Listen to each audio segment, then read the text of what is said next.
সুলভ মূল্যৰ ব্যৱসায়ৰ বাবে এটা অতিকৈ ভাল খবৰ কিয়নো সুলভ মূল্যৰ ব্যৱসায়ৰ পাবলগীয়া ধন মুকলি কৰিছে কেন্দ্ৰীয় চৰকাৰে তেওঁলোকে কমিছনৰ বাবদ যেটো ধনসমূহ মুকলি কৰি দিব পৰা নাছিল আৰু প্ৰতিবাদৰ মাজতেই সুলভ মূল্যৰ দোকানীলৈ 180 কোটি টকা মুকলি কৰিছে কেন্দ্ৰীয় চৰকাৰে আমি লৈ আহিছো বিশেষ খবৰ সুলভ মূল্যৰ দোকানী সমূহে যেটো প্ৰতিবাদ কৰিছিল ধন লাভ নকৰি তেওঁলোকে কমিছনৰ বাবদ পাবলগীয়া ধন লাভ নকৰি প্ৰতিবাদত নামি পৰিছিল আৰু সুলভ মূল্যৰ ব্যৱসায়ৰ বাবে মুহূৰ্তত ভাল খবৰ কিয়নো কেন্দ্ৰীয় চৰকাৰে মুকলি কৰি দিছে 180 কোটি টকা সুলভ মূল্যৰ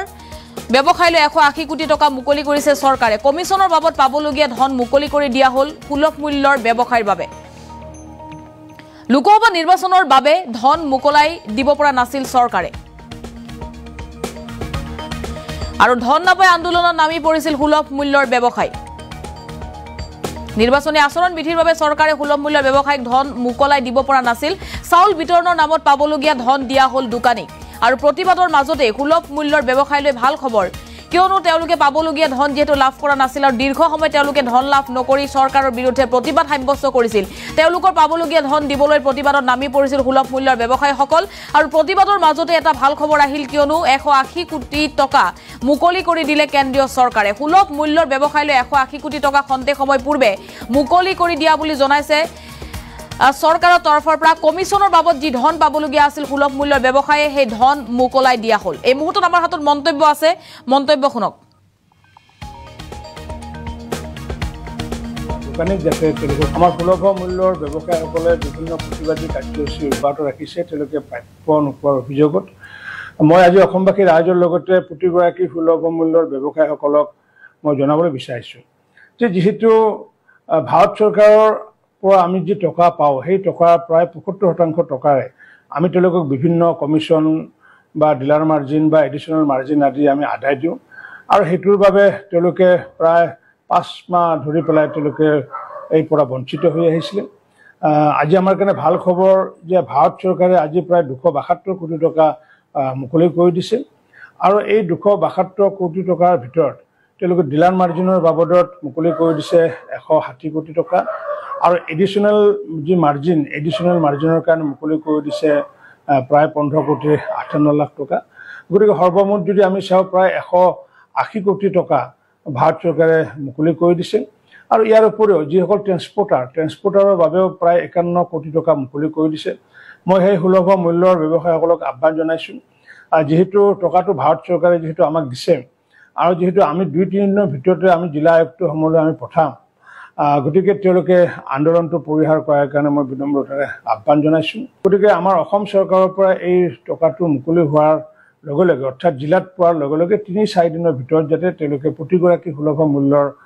দোকানীক যাতে তেওঁলোকৰ কমিছনটো যাতে প্ৰদান কৰে তাৰ কাৰণে জিলা আয়ুক্তসকলক মই আহ্বান জনাইছো আমাৰ সুলভ মূল্য আৰু আপোনালোকে মন্তব্য শুনিলে মন্ত্ৰী ৰঞ্জিত দাসৰ সুলভ মূল্যৰ দোকানীৰ ধন মুকলি কৰি দিয়া হল আৰু 180 কোটি টকা মুকলি কৰি দিয়া হল সুলভ মূল্যৰ ব্যৱসায়ৰ বাবে ধন যেহেতু 5 মাহে তেওঁলোকে লাভ কৰা নাছিল আৰু যাৰ বাবে প্ৰতিবাদত নামি পৰিছিল সুলভ মূল্যৰ ব্যৱসায়ীসকল কমিছনৰ বাবদ পাবলগীয়া ধন মুকলি কৰি দিলে চৰকাৰে আৰু লোকসভা নিৰ্বাচনৰ আচৰণ বিধিৰ বাবে এই ধন মুকলাই দিব পৰা নাছিল কেন্দ্ৰীয় চৰকাৰে আৰু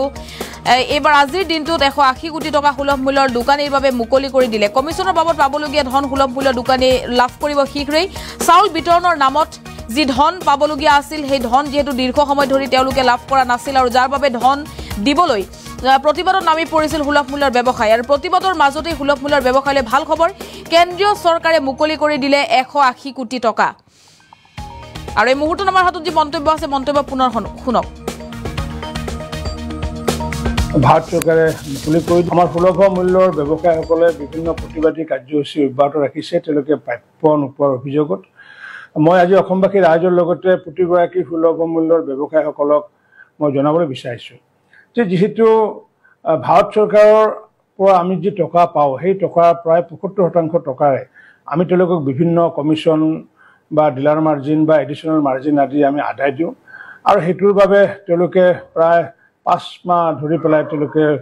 এই পৰা বঞ্চিত হৈ আহিছিল আজি আমাৰ কাৰণে ভাল খবৰ যে ভাৰত চৰকাৰে আজি প্ৰায় 272 কোটি টকা মুকলি কৰি দিছে